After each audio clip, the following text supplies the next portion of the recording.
Hello అండి. నేను మీ దివ్య. ఈరోజు సండే స్పెషల్ మా ఇంట్లో గోంగూర మటన్ చేశాను. చాలా వచ్చింది. ఇది రోటీస్ పైకి చాలా బాగుంటుంది. వేడి వేడి అన్నంలోకి కూడా చాలా బాగుంటుంది. ముందుగా మసాలా కోసము ధనియాలు, దాల్చిన చెక్క, మిరియాలు, 4 ఎండుమిర్చి, కొన్ని వెల్లుల్లి రెబ్బలు, జీలకర్ర అన్నీ వేయించి పక్కన పెట్టుకోవాలి. తర్వాత నేను ఇక్కడ 2 కట్టల వరకు గోంగూరని సాల్ట్ వాటర్లో కడిగేసి ఫ్యాన్ గాలికి ఆరబెట్టుకొని ఒక ప్యాన్లో కొంచెం ఆయిల్ పోసేసుకొని గోంగూరని ఏమి వేయకుండా ఇలా ఫ్రై చేసేసుకుంటున్నా. కొందరు గోంగూరని మిక్సీ పట్టి వేసుకుంటారు. ఇది ఆల్రెడీ జల్లీలాగా ఫామ్ అయింది కాబట్టి మిక్సీ పట్టనవసరం లేదు.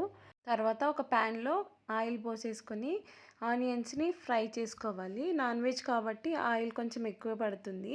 నేను తీసుకున్న గోంగూర అంత పుల్లగా ఉన్నట్టు అనిపించలేదు, అందుకనే 2 టమాటాలు కూడా యాడ్ చేస్తున్నా. మీరు తీసుకున్న గోంగూర పుల్లగా అయితే కనుక టమాటాలు యాడ్ చేయకండి. ఇవన్నీ ఫ్రై అయ్యాక అల్లం వెల్లుల్లి పేస్ట్, కొంచెం పసుపు కూడా యాడ్ చేస్తున్నా.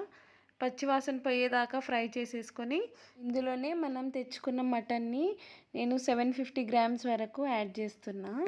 తర్వాత దీన్ని మంచిగా కలిపేసుకోవాలి. దీంట్లో నుండి వాటర్ ఊరడం స్టార్ట్ అయ్యాక కొంచెం సాల్ట్, కారం కూడా వేసేసుకొని 10 మినిట్స్ ఫ్రై అయ్యాక 2 గ్లాసుల వాటర్ పోసేసుకొని మటన్ 90% కుక్ అయింది అనుకున్నప్పుడు మనం ఫ్రై చేసుకున్న గోంగూర మిక్స్ని దీంట్లో వేసేసుకొని ఒక్కసారి కలుపుకుంటే గ్రేవీ అనేది చిక్కబడుతుంది.